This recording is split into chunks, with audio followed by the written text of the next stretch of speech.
Всем привет, дорогие друзья! У меня есть для вас небольшая история. РМР прошел, мы прошли на мейджор со счетом 3-0, кипит подготовка уже к Intel Extreme Masters в Рио. Однако у нас есть для вас небольшое видео. Произошла следующая история. Мы записали интервью с Андреем Блейдом после EPL, так как у нас там не было влогов, и мы хотели поболтать об итогах турнира и поговорить об РМР. И там произошел некий баг, который не позволил нам выпустить это видео в срок. Однако произошло чудесное исцеление, и мы готовы показать вам это видео. Многие вещи оттуда, на мой взгляд, не потеряли актуальность, поэтому я вас приглашаю к просмотру. Ставьте лайк, если понимаете, что такое бывает. Да, и пишите комментарии, что думаете. Впереди у вас 30 минут нашей беседы с Андреем. Погнали! Каким настроением команда вступала в EPL, потому что там сначала была групповая, потом плей-офф, много времени, много работы. Вы подходили к этому турниру как к чему-то, что нужно выиграть, или как, к периоду адаптации продолжающемуся? Какое было настроение в начале? У нас, в принципе, наверное, самое главное настрой — это набрать форму, натренироваться. Так как у нас Нипл новый игрок, по сути, он много карт новых играет, еще было как в Катовице было. Вот, но у нас не получилось потренироваться полноценно перед EPL. То есть мы провалили вообще свою подготовку полностью по определенным обстоятельствам, по личным причинам. Некоторые игроки не смогли. Короче, учитывая уровень нашей подготовки, довольно-таки неплохой результат. Потому что так, наверное, плохо мы не готовились ни к одному турниру. Вот. То есть мы постарались все равно выжить максимум, брать какие-то карты, самые слабые, на них делать акцент. На самом турнире еще пытались дорабатывать. Я думаю, нам во многом помогло то, что формат турнира позволяет тебе набрать форму. То есть формат турнира очень классный. Однозначно, да, может он выглядит странно, что ты играешь там потом какой-то Last Chance Qualifier со всеми и так далее, но при этом Triple Elimination, не знаю, мне в этом плане нравится еще Blast, то есть Blast после отпуска всегда имел похожий формат, где ты можешь там проиграть, у тебя будет выходной все обсудить, обдумать, потом второй выходной, наиграть это все, например, потом снова матч, снова выходной. То есть у тебя есть время развиваться после отпуска и находить какие-то изъяны, да, вот, их исправлять.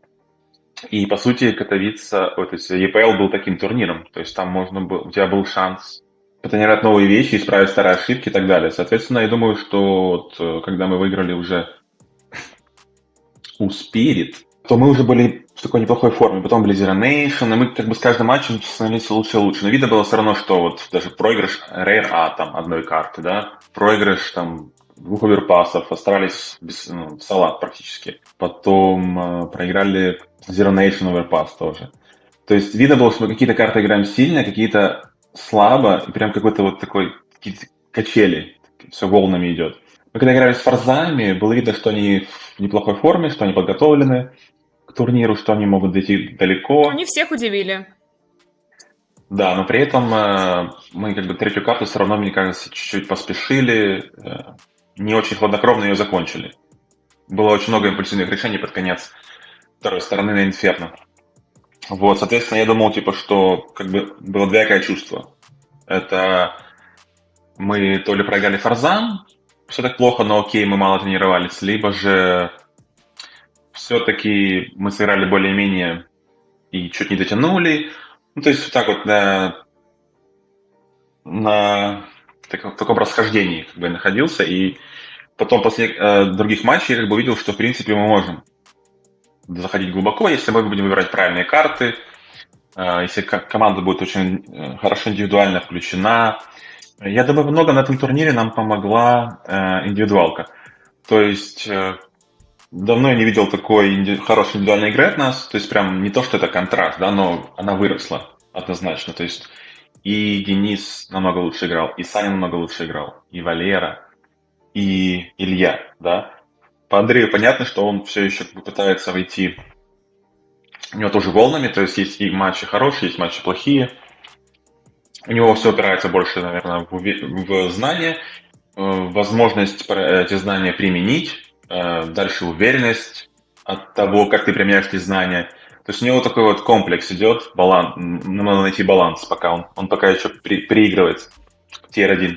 Ну, твоя фраза о том, что приобретение Андрея в нашем составе было одним из самых главных рисков в твоей карьере, конечно, она приобрела некий резонанс, такая достаточно яркая фраза. Но что ты скажешь о Нипле сейчас? Каким игроком он был в начале и какой он сейчас? Вот какие эти два игрока?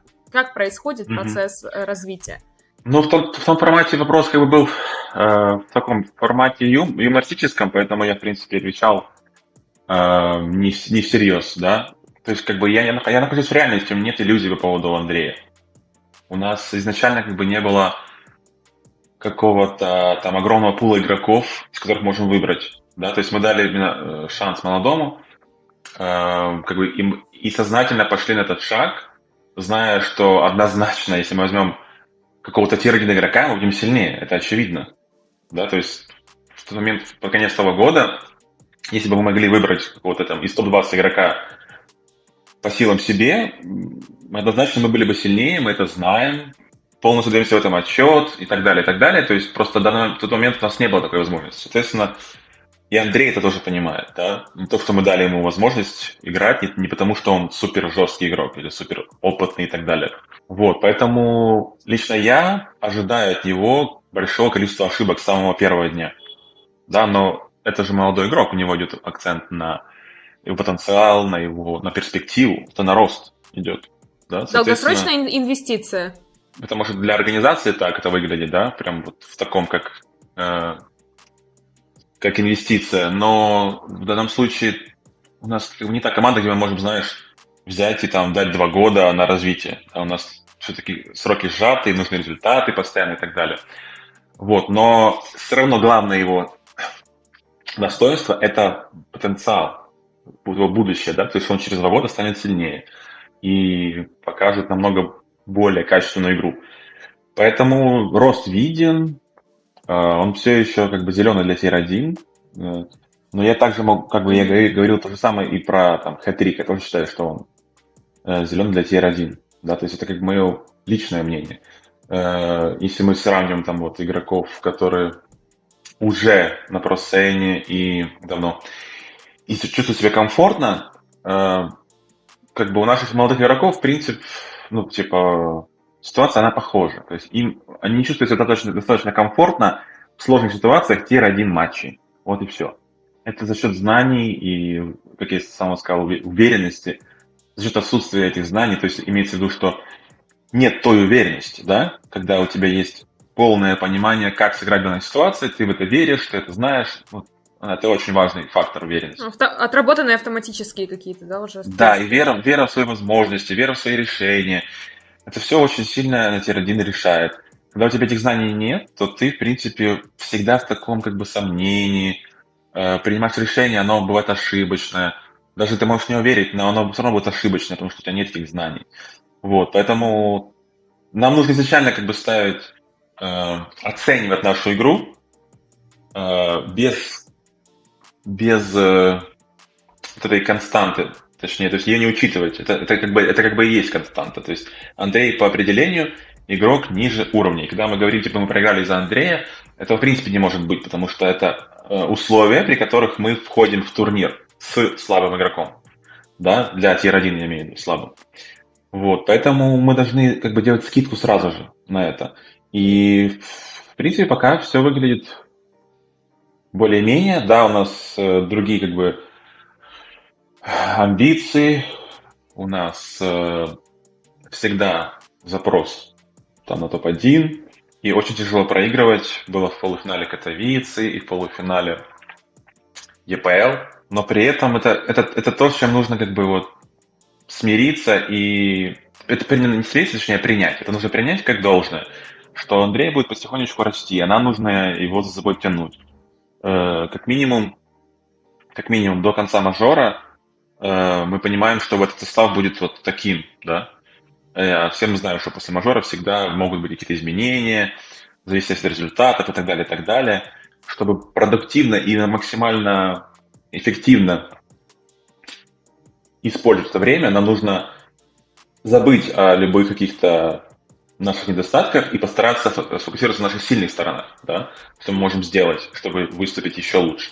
Да, люди забывают, когда пишут комментарии или критикуют излишне, забывают о том, что, несмотря на то, что, да, у нас свежий состав, но мы проходим полуфинал, мы играем в основной стадии, и даже Катовица была, мы комментировали это, что она была не провальная, что результат был, если посмотреть так объективно, результат был достойный. И, возможно, даже выше, чем некоторые могли ожидать. И у Нипла, допустим, против Героик уже 1.13 был рейтинг за 2 карты, и он классно себя показал там, да? Ты согласен? Почему именно в этом матче? Как бы ты мог описать его там? Результат достойный, как я сказал, но при этом все равно вот это вот сидит на подкорке, что ну, мы должны же быть там в финале или выигрывать финалы.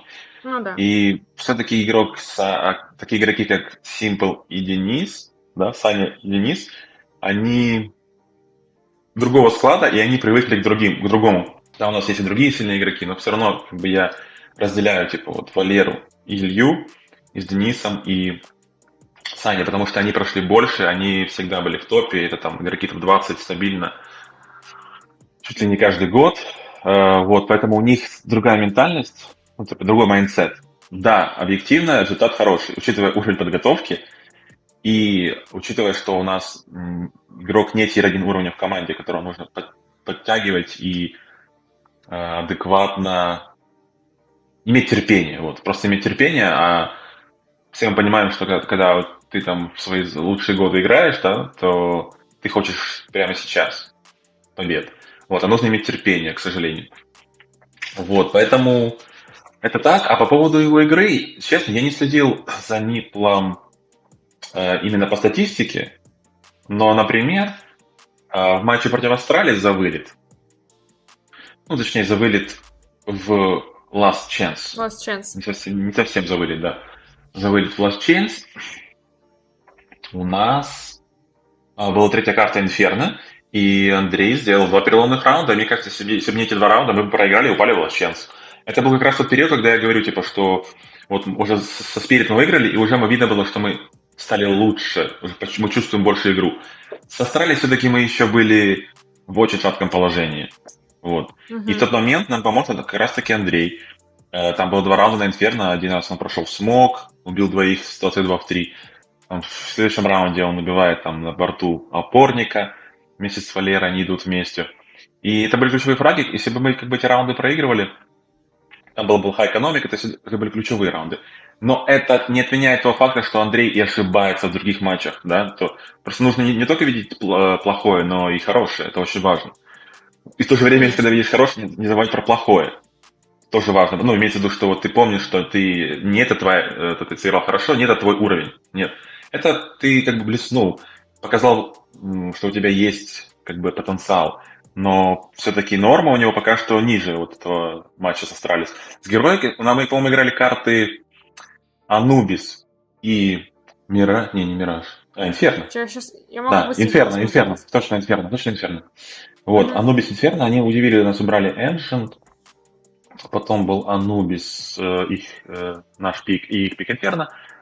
На Инферно, если честно, как бы там все было очень так на кураже. Вот, я просто не помню каких-то таких переломных раундов, но надо пересмотреть. Вот. Ну, хорошо, если у меня такая статистика была, это уже плюс, да. Я больше просто смотрю не на статистику, а вот на ключевые раунды. Больше так. Также звучат мнения касательно атмосферы в команде. Ну, знаешь, люди, как говорится, пишут. Хотелось бы узнать твое мнение. Значит, есть мнение, что Электроник как капитан справляется однозначно, но что, мол, не хватает в Нави какого-то однозначного лидера. И что Электроник все еще в процессе становления капитана. Что скажешь ты об этом комментарии, да? Как бы ты мог ответить? Согласен ли ты с этим мнением, что все-таки процесс Дениса еще происходит? Процесс Дениса происходит 100%, и он вряд ли ускорится, потому что Денис находится немного в другом уже этапе развития. Это не там 17-летний парень, это человек, который сформировался, у него сформировалось уже какое-то аналитическое мышление, как он обрабатывает информацию, когда он ее раскладывает и так далее. Это все-таки влияет. Вот. Соответственно, он часто может во время раунда как бы находить какие-то игровые как бы моменты, в которые он погружается и начинает как бы разрушать как бы игру соперника или начинает вот это вот активное как бы действие, которое закончится каким-то непонятно чем, да, типа, но он уже запустил цепочку, и когда оно закончится, будет либо успех, либо нет, но это будет уже как минимум такая брешь в обороне соперника или в их атаке, так чуть-чуть будет система будет разрушена. Вот, и когда он в этом активном как бы действии находится, погружается в него, то ему тяжело координировать, но он такой игрок, вот. Но при этом могу сказать точно, что Денис сегодня это точно и IGL лучше, чем был Бумыч. Уже можно так сказать. Даже вот тот Денис, который сегодня есть. Потому что именно по пониманию игры, по вот этим вот мувам?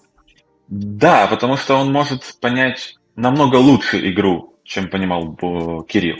Да, да, Кирилл чуть более структурированно мог все заколить, имеется в виду, что мы как бы мы с ним обсуждали какой-то момент, типа вот здесь так, то есть какая-то система у нас была, да. Соответственно, у него было все более структурировано, но ему как раз не хватало каких-то моментов, вот, качественных моментов, которые он колет от ситуации. А у него часто они были некачественные. А вот в Денисе наоборот, у него ситуации более качественный момент, вот, но в то же время, типа, он не привык к тому, что нужно, типа, систематизировать, да, как бы игру соперника, типа, здесь первый этап развалить так, второй этап так, третий так, и так далее. И как бы я как бы не пытаюсь даже его там насильно его менять, потому что это его мышление. Вот, и нельзя его уже менять. Я поэтому пытаюсь как-то лавировать, находить баланс, какие-то раунды подстраивать, какие-то колы и так далее. Плюс мы добавляем очень важно, чтобы игроки помогали Денису, да, то есть это очень важный момент, чтобы на него не было нагрузки, чтобы игроки брали на себя ответственность за инициативу, вот, и не боялись ее, эту ответственность брать. То есть не спрашивали разрешения у капитана за каждый мув, правильно? Или как? Не совсем. Они должны проговорить. Да, они должны проговорить, типа вот, Денис. Соответственно, мы эту ситуацию в макро как бы разбираем детально. Мы говорим, что если есть вот здесь, в этой ситуации здесь есть вот такие возможности, вы должны их быстро проговорить, вы должны быстро информацию передать, они должны попытаться с вами найти контакт Дениса. И при этом есть моменты, где игрок обязан просто безоговорочно просто принять решение, типа, зная, что это развалит как бы игру соперника без разрешения Дениса, потому что пока он получит эту обратную реакцию, пройдет много времени. Соответственно, вот это тоже помогает. Мы сейчас, наверное, больше работаем в этом направлении, чтобы игроки, то есть не менять Дениса, да, не ломать Дениса мышление, а чтобы игроки подключились больше и помогли ему в его игре. Вот так сейчас выглядит. А по атмосфере, я, в принципе, наверное, ответил на это в прошлом вопросе, то, что игроки, майндсет у них другой. И они, соответственно, будут расстраиваться, проигрывая в таком стиле полуфинала Героик в Катовице, или вот в таком стиле, как мы проиграли в Фейс. Раунды, которые мы отдавали, были, просто нелепые. Там на Нюке, когда Робс убил Суспы, инфа кричала в 3 раза, где он стоит четко. Я ее слышал, да, в наушниках. Вот это, конечно же, как бы вводит в тилт игроков. Но не только эта ситуация. Я в целом говорю, то, что мы отдавали, да, и не смогли зацепиться за счет. Саня попадал, индивидуально был в одной из лучших своих форм за последнее время. И в такие моменты ты очень сильно, вот эта фрустрация начинается максимально сильная, ожидание и реальность. То есть ты готов уничтожать соперника, но ты не можешь его уничтожить, хотя ты готов, у тебя для этого лично все есть. Вот. Поэтому тут понятно раздражение и все остальное. Но ничего критичного, да? То есть катастрофы не происходит. Я бы сказал, что Денис был более раздраженный в прошлом году, чем вот он был на ЕПЛ. Он более был раздраженный и недовольный, и даже вот он начинал как бы чуть-чуть уже ругаться, да, типа, это как бы синдром ИГЛ.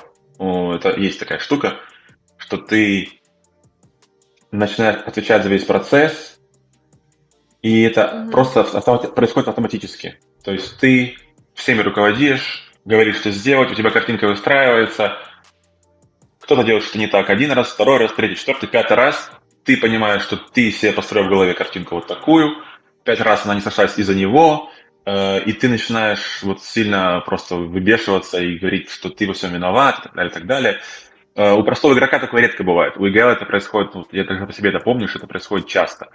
Но при этом тут важно понимать, что нужно не уходить в такие вот как бы в иллюзию.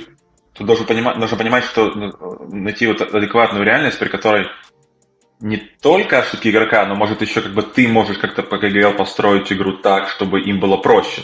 То есть вот это вот часто надо не забывать, потому что иначе всегда будут виноваты игроки. Но, как я и сказал, да, то, что у нас было в команде там после Рио, последние бласты, атмосфера была такая раздраженно накаленная, Денису, там, Сане много чего не нравилось, и другим игрокам тоже много не нравилось. И на EPL это было... Атмосфера была лучше, чем за последние полгода, я бы сказал, на EPL. Вот. Ого. Это хорошие новости. Расскажи, То есть какие у нас... это не так, что, знаешь, там все стало идеально. Просто если брать накал, да, типа недовольство, Ну да. то есть оно снизилось. Градус. Да. Это хорошие новости. Хорошо, давай пару слов про последние новости про CS2. Хотелось бы узнать твое мнение. Во-первых, получил ли ты бету? Да, я получил бету, при том, что я даже не заходил в мейн-меню. Он просто начал... В Steam началось обновление просто там на сколько-то 100 с чем-то гигабайт. Ты такой, что-то происходит. Ну круто. Нет, А я ребята узнал, все что происходит. получили? Ребята все получили? По-моему, Андрей не получил, по-моему, но может уже получил. У него же был премут, вот эта штука, когда он красным горит в игре, замучен. Я думаю, это повлияло на уровень доверия. То есть они писали там, как-то репутация в самой игре как-то влияет на бету. Сама игра. Мне понравились видосики, если честно. Ну расскажи, самое главное обновление, на твой взгляд, что у нас groundbreaking, game changer, что? Смоки? Это же все еще бета. То есть обновление мы-то смотрим, Game Changer, но Game Changer будет тогда, когда будет официальная версия, на ней будет первый турнир. Вот тогда это будет Game Changer. Сейчас это просто как какие-то наброски, мне кажется. В принципе, это же еще минимум 5 месяцев, по-моему. Ну, насколько сильно вот те изменения, которые уже сейчас известны, я сомневаюсь, что они исчезнут, да, просто, наверное, что-то добавится еще плюс к ним. Вот, допустим, та же новая механика смоков. Насколько сильно она повлияет на игру и не разрушит ли она всю вообще идею использования смоков? Да, мне что-то кажется, что они будут менять. То есть, если мы сейчас вдруг возьмем, если мы прям возьмем сейчас вот эту бету как официальную версию, чего, в принципе, я думаю, это невозможно, чтобы она была там, через 5 месяцев официальной. Точно. Вот, но если вдруг так пофантазировать, смоки выглядят круто, очень. В целом графика выглядит лучше. То есть они прям сделали идеальный апдейт. Да, то есть они взяли тот же КС, практически тот же КС, ты играешь в ту же игру, но с новой обновленной графикой. Это как бы тебя вдохновляет в первую очередь. Это дает тебе какую-то уверенность в завтрашнем дне, что эта игра будет конкурировать дальше, она будет развиваться.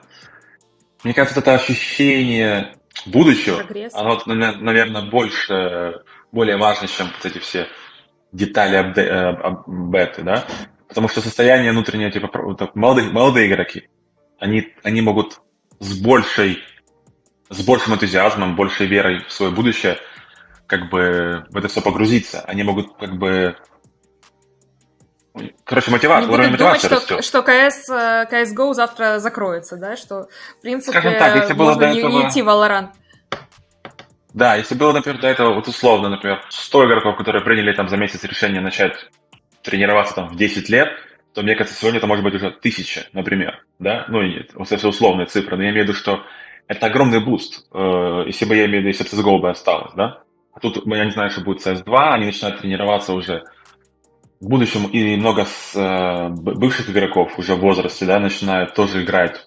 Даже, как бы неважно, будет ли у них будущее. Сам факт того, что это запустило какую-то цепочку событий, они могут какой-то опыт передать другим игрокам, играть с ними в одной команде.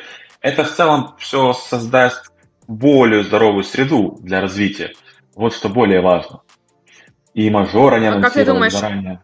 ну да. А как ты думаешь, вот ты уже сказала, что картинка стала другой, стала ярче, красивее, ярче буквально, да, смотрев на скриншоты с карт. Как ты думаешь, не будет ли это влиять каким-то образом на игру, что некоторые моменты, некоторые там участки карты могут быть слишком яркие и каким-то образом Мне, отвлекать? если честно, очень не нравятся замечания, которые многие игроки пишут. Ну, то есть, это их право это писать, само собой, но это вообще не конструктивная критика, когда говорят, что картуниш, там, типа, что она мультяшная. Ну, это такой абсурд, честное Мгм. слово. Ну, как вообще можно это... Где здесь контекст, в принципе? То есть, КС Ну, что они не хотят, чтобы это был... выглядело как Valorant, что они хотят, чтобы он Но был это, реалистичным. это точно не выглядит как Valorant, 100%. Ну да. Начнем с этого. Вот. То, что есть цвета стали более яркие, более насыщенные. Нет, не цвета делали КС КСом. Нужно как минимум от этого отталкиваться. По поводу смоков это сказать, что эм, это что-то новое, что на самом деле оно как бы влияет на механику игры, влияет на физику, физику, э, как это сказать правильно, активных каких-то боев, да, вот в середине раунда. То есть именно вот физика, механика, микро баталий внутри в мидраунде, да, это вот все-таки Мгм. очень решает. Потому что сам КС как бы это очень быстрые такие шахматы, где ты, ну, я считаю, что правильно смотреть на КС именно вот в таком формате, где ты делаешь шаги буквально там за каждые, там, бывает полсекунды, бывает за 3 секунды и так далее, кто быстрее это все сделает. И вот эта механика, она все-таки поменяется вот за счет этих смоков. Но если убрать гранату, которая убирает смог на 2 секунды, хаешку если убрать, да, то в принципе дымы нормальные. То есть это вообще не так прям сильно влияет, кроме 20 секунд, там секунды увеличились. Они будут чуть распространяться, то есть они будут больше забирать зон, но это все в дело привычки, тактических каких-то микромоментов. То есть там закроется зона больше, чем надо, начнут подстраиваться под это и так далее.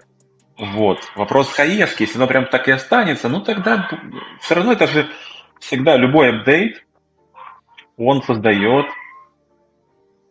он создает баланс. Потому что и та, и та сторона будет в равных условиях всегда. Что бы ты ни обузил, тебя могут также заобузить. Вот. И всегда интересно наблюдать за такими вещами, когда есть какой-то имбаланс, как с ним справляются команды. Они придумывают какие-то, вот есть карты, да, вот раньше был Ancient, типа он был абсолютно для дефенса, точнее, за дефенс можно было на медле драться довольно-таки удобно, да, и контры могли выиграть мид. Сейчас им намного сложнее, и ты как бы видишь, как команды пытаются решить эту проблему, потому что у них нет преимущества в дефенсе, они пытаются разными способами, как это все исправить, найти выход, вот, какие-то инструменты и так далее. Также будет и в КСе с хаешками. Вот, окей, возьмем 5 смоков и 5 хаешек. Это все-таки будут тоже тактики. Возьмем Dust 2, например. Соответственно, тебе, наверное, выгодно хранить на базе у контров хотя бы 2 хаешки, потому что частый проход по длине под смоки, он не резкий, ты длину отдаешь, ожидаешь, что через секунд 10 начнется закидка смоков, ты можешь к этому подготовиться, отойти на базу, взять хаешку, позвать кого-то на помощь, там, кинуть ее в нужный момент, да, увидеть, сколько людей проходит в момент гранат. Также могут сделать ТР, подойти в смок, кинуть хаешку резко, всех увидеть. Вот, но в то же время это все равно 5 хаешек, 5 смоков. Если хаешки тратятся на смоки, они не будут давать дэмэдж, они не будут зонировать зоны, которые зонировались раньше. Они не будут использоваться в ретейках. Это тоже какой-то баланс все-таки. Вот, окей. Сколько максимум гранат может кинуть хаешек? Игрок в мидле на Dust 2. Но не вряд ли, что он кинет там больше 2. Ты это ожидаешь, у тебя будет какой-то темп раунда, тенденция какого-то темпа на Dust 2 появится. Этот темп, к нему начнут привыкать игроки. Они будут понимать примерно, в каком тайминге хаешка взрывается. А Авик сам будет это ожидать за аэропорт идти и ждать, пока контр этот хая кинет. Это все баланс. Короче, даже если есть имбаланс, это создается потом какой-то идет процесс адаптации, игроки придумывают, как к этому как с этим справляться. Поэтому многие пишут, что это как бы бред, что это ломает игру. Но нет, в принципе, оно не сильно-то и ломает игру, если честно. Но при этом я думаю, что они уберут это, то есть не будет 2 секунды. То есть, надо, чтобы оно пропадало, может, на полсекунды. Но с точки зрения физики, это насколько это реалистично, я не знаю. Пули в смог, они, как бы, сколько я видел, они не сильно влияют. То есть там прям в середину смока, когда стреляешь, нет того эффекта. По краям есть, в середину нет. Вот. Флэш, как говорили, глушит на 4 секунды вместо 1 секунды. Это может быть интересно, это может быть, как бы сказать, проблемой, потому что ТРы могут в этом плане быть успешны в заходах, потому что ты будешь глухой долгое время. Ну, в общем, в любом случае будем ждать лета, да, потому что сейчас рано делать выводы. Как ты думаешь, последний вопрос из этого, да? Хотелось бы, чтобы просто Valve прислушивались как бы к игрокам. Вот, то есть в этом плане, чтобы в этом апдейте, чтобы они максимально все-таки прислушались к мнению как бы экспертов, сильных команд и так далее. Ну, мне кажется, для этого они сделали бы. Говорят, что возили даже игроков в Сиэтл, была закрытая бета, да, и узнавали их мнение. Нашим, кстати, не предлагали? Никому? Тебе не предлагали? Нет, мне кажется, это были вообще кастеры, таланты только ездили, нет? Не, кого-то слышала... Олдскул игроки, может, какие-то американские. Ну да, вряд ли бы они предлагали прям активным игрокам, которые выступают, потому что у всех турниры, и ни у кого есть время ездить в Сиэтл. Ну, в общем, да, надеюсь, что прислушаться. Как ты думаешь, удастся ли игрокам сохранить 100% своего скилла, своих навыков для того, чтобы перейти на CS2? Или у нас будет некое обновление сцены, и какие-то старички, так сказать, ветераны могут уйти? Все, кто сейчас в топе, останутся в топе. Новые игроки не могли появиться также в CSGO. То есть это не будет говорить о том, что лучшие игроки CSGO типа не могут найтись в CS2. Нет, это просто будет говорить о том, что появились появился когда-то Simple, да, появился когда-то Зайву появился когда-то. То есть представим себе, что появится в CS2 новый Зайву какой-то, да, новый Simple. Это не будет говорить о том, что игрок типа нового поколения, новую версию игры. Нет, просто как бы это нормальный процесс. Приходят новые игроки с новым мышлением, с новым... Но они в целом более... Потенциал у них более высокий обычно. Молодежь. Хорошо, будем надеяться, что так все и будет. Спасибо тебе большое за это интервью. Я тебе желаю хорошего дня, удачи. Увидимся в Копенгагене уже скоро, мы тоже туда едем. Да, вы, друзья, подписывайтесь на наш канал, ставьте лайк этому видео, пишите комментарии, что вы думаете о CS2. Скоро у нас будут выходить здесь влоги с РМР турнира. Пожелайте нам удачи. И всем пока.